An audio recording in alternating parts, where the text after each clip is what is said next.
ఈరోజు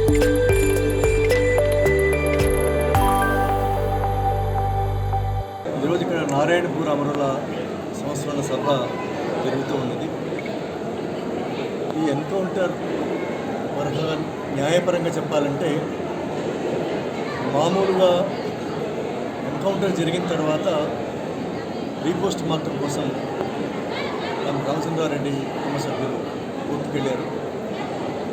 ఆ విషయంలో కోర్టు ప్రవర్తించిన తీరు ఎట్లా ఉంది అంటే న్యాయస్థానాలలో న్యాయం ఉండదు అని చాలా మామూలు జనాంతికమైన మాట రుజువు చేసింది. కాబట్టి రామచంద్రారెడ్డి గారి భౌతిక కాయం 26 రోజుల తర్వాత వాళ్ళ స్వగ్రామానికి వచ్చి ఆ మధ్యలో కలిసిపోయింది. మరి వాస్తవానికి మొత్తంలో ఈ ప్రక్రియలో న్యాయ ప్రక్రియలో న్యాయ వ్యవస్థ అనేది మధ్యలో కలిసిపోయింది. న్యాయ వ్యవస్థకు చోటు లేదు, న్యాయానికి అవకాశం లేదు, భారత ప్రజాస్వామ్యంలో చట్టబద్ధ పాలన లేదు అనే విషయాలను మరొకసారి నిరూపించారు. అంటే ఈ విషయాన్ని విప్లవకారులుగా రామచంద్రారెడ్డి గారు కానీ లేకుంటే కడారి సత్యనారాయణ గారు కానీ వాళ్ళ జీవిత పర్యంతం విప్లవంలో భాగమయ్యి వర్గ పోరాటంలో భాగమయ్యే విషయాన్ని నిరూపించారు. కానీ వాళ్ళు మరణించిన తర్వాత కూడా ఈ దేశంలో ఒక చట్టబద్ధ పాలన లేదు, ఈ దేశంలో ఒక రాజ్యాంగబద్ధ పాలన లేదనే విషయాన్ని వాళ్ళ మరణం తర్వాత వాళ్ళ శవం కూడా నిజానికి రాజుదాదా శవం కూడా అట్లాంటి ఒక సత్యాన్ని మళ్ళీ నిరూపించింది, సరికొత్తగా నిరూపించింది. ఈ ప్రత్యేక పరిస్థితిలో భారతదేశంలో అసలు ప్రజాస్వామ్యం ఏ పార్టీ ప్రజాస్వామ్యం? భారతదేశంలో ప్రజాస్వామ్యానికి అవకాశాలు ఏమున్నాయి? అందువల్ల అంటే నిజానికి గత 5 నెలలుగా మావోయిస్ట్ పార్టీ కాల్పుల విరమణ ప్రతిపాదన పెట్టినప్పటి నుంచి దేశవ్యాప్తంగాను 2 తెలుగు రాష్ట్రాలలో మేధావులందరూ సాయుధ పోరాట విరమణ చేసి ప్రజాస్వామ్యబద్ధంగా పోరాడాలి, ప్రజాస్వామ్యంలోకి రావాలి, ప్రజల్లోకి రావాలి అనే మాట అంటూ వచ్చారు. నిజానికి ప్రజల్లోకి రావడం అనే మాట నిజానికి చాలా ఆలోచించవలసిన విషయం. ఎందుకంటే ఇంతకాలం పాటు వాళ్ళు ప్రజల్లో లేరా, ఇప్పుడు ప్రజల్లోకి రావడానికి అనే ఒక అర్థం అందులో ఉన్నది. అదే నుంచి వాళ్ళు ప్రజాస్వామ్యంలోకి రావాలి అంటున్నారు. నిజానికి ఈ ప్రజాస్వామ్యం ఏ ప్రజా పోరాటాలకు, ఏ ప్రజా వ్యక్తీకరణకు, ఏ ప్రజా ఆకాంక్షకి ఇది అనుకూలంగా ఉంటుంది ఇది మౌలికమైన ప్రశ్న. నిజానికి రాజుదాదా చనిపోయిన తర్వాత వాళ్ళ కుటుంబ సభ్యులు చేసిన న్యాయ పోరాటము తాజాగా నిరూపిస్తున్న విషయం ఏంటంటే ఈ దేశంలో కోర్టుల్లో కూడా న్యాయం లేదు. మామూలుగా ఏమంటూ ఉంటారంటే ప్రభుత్వాలు సరిగా పనిచేయకపోతే, అధికారులు సరిగా పనిచేయకపోతే కోర్టుకు వెళ్ళాలి అంటుంటారు. అంటే కోర్టులో న్యాయం జరుగుతుంది అనేది ఒక నమ్మకంగా ఉన్నది, ఒక నానుడిగా ఉన్నది. కానీ అది ఎంత మాత్రం నిజం కాదు అనేసి బహుశా ప్రతిరోజు కొన్ని డజన్ల ఉదాహరణలు మన కళ్ళ ముందు కనిపిస్తూ ఉన్నాయి. తాజాగా రామచంద్రారెడ్డి గారి భౌతిక కాయం విషయంలో కూడా రీపోస్ట్ మార్టం పూర్తి. ఎందువల్ల అంటే ఆయనది ఎన్కౌంటర్ కాదు అని కుటుంబ అభిప్రాయం. కాబట్టి రీపోస్ట్ మార్టం చేయాలి. అంటే రీపోస్ట్ మార్టం సిద్ధం కాకపోవడం అంటే ఒక రకంగా భయానికి గురవుతాం. అంటే నిజానికి ప్రభుత్వం ప్రజల్ని భయపెట్టి, ఫాసిస్టులు దేశ ప్రజల్ని భయపెట్టి, ఆలోచనా పనులను భయపెట్టి పరిపాలన కొనసాగించాలనుకుంటూ ఉంటారు. కార్పొరేట్ అనుకూలంగా ఈ దేశాన్ని తయారు చేయడానికి.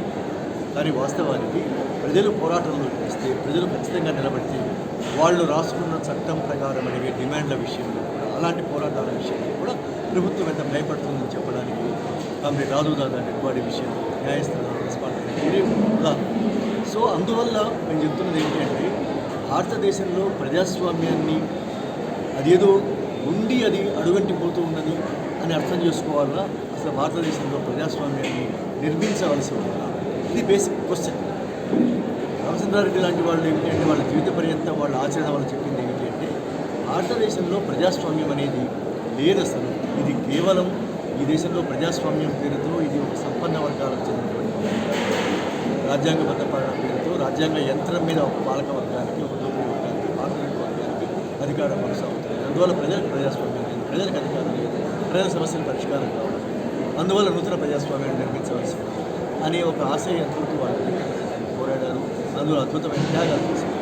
ఈ విషయాన్ని చర్చనీయాంశం చేయడం కోసం మావోయిస్టులు శాంతి చర్చలను నిర్వహిస్తే, ఎందువల్ల అంటే ఆపరేషన్ కగార్ అనేది ఒక రకంగా చెప్పాలి అంటే మొత్తంగా ఈ దేశాన్ని కార్పొరేట్ ఇండియాగా మార్చడం కోసం భారత ప్రభుత్వం కార్పొరేట్ శక్తుల కోసం చేస్తున్నటువంటి ఒక యుద్ధం.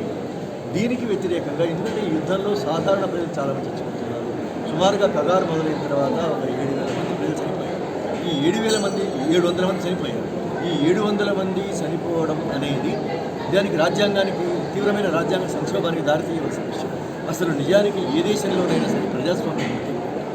ఆ దేశాధినేతలు లేకుంటే ఆ దేశాల హోంమంత్రులు ఒక గడువు పెట్టి ఫలానా రాజకీయాలు ఉన్న వాళ్ళందరినీ చంపివేస్తామని ప్రకటించడం అనేది దానికి చాలా పెద్ద విషయంగా చాలా సంక్షోభానికి దారితీయవలసిన విషయం. కానీ భారతదేశంలో ఎవరికీ చెమపుట్టినంత నొప్పి లేదు. ఎందుకు నొప్పి లేదంటే ప్రజాస్వామిక విలువలు, ప్రజాస్వామిక ప్రక్రియ ఈ సమాజంలో లేవు.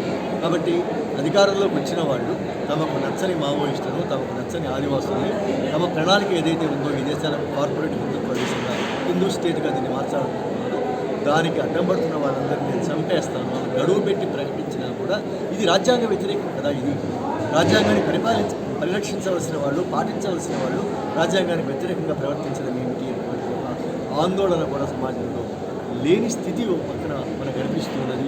ఇంకొక పక్కన ఎంతో కొంత చైతన్యవంతమైన వాళ్ళు, ప్రజాస్వామిక విలువల పట్ల ఆకాంక్ష ఉన్నటువంటి వాళ్ళు, గౌరవిస్తూ ఉన్నవాళ్ళు పగారు వ్యతిరేకంగా ఒక ఆందోళన చేశారు. అంటే ప్రభుత్వం రాజ్యాంగబద్ధంగా ఉండాలి, చట్టబద్ధంగా ఉండాలి, ఆదివాసులు చంపేయడం కుదరదు అనేటువంటి ఒక ఆందోళన. అంటే భారతదేశంలో ఒక మిశ్రమ స్థితి ఒకటి ఉన్నది. ఈ దేశంలో ప్రజాస్వామ్యం లేదని చెప్పడానికి అనేక రకాల సందర్భాలు, ఉదాహరణలు ఎల్లారు లేచినప్పటి నుంచి కనిపిస్తూ ఉన్నాయి.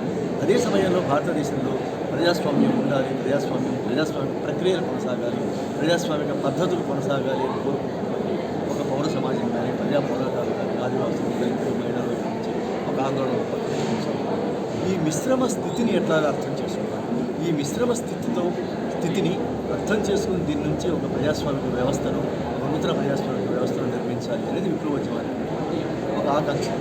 దాన్ని నిర్మూలించి ఈ దేశాన్ని మొత్తంగా బడా కార్పొరేట్ పక్షాన దేశాన్ని నిలబెట్టాలి అనేది వాళ్ళ ప్రయత్నం. అందులో భాగంగానే కగారు కొనసాగుతుంది. కగారులో భాగంగానే కామ్రేడ్ రామచంద్రారెడ్డి, కామ్రేడ్ సత్యనారాయణ వాళ్ళ కూటమి జరిగాయని తెలుగులో ఫాస్టెస్ట్ న్యూస్ ఇప్పుడు కొత్త అవతారంలో 5 సెకండ్లోనే పూర్తి వార్తా సమాచారం మీ చేతిలో. సోషల్ మీడియా ట్రెండ్స్ మీ కళ్ళ ముందుకే live TV and voice search ఆప్షన్స్తో ఇప్పుడే డౌన్లోడ్ చేయండి. యాప్ లింక్ డిస్క్రిప్షన్లో ఉంది.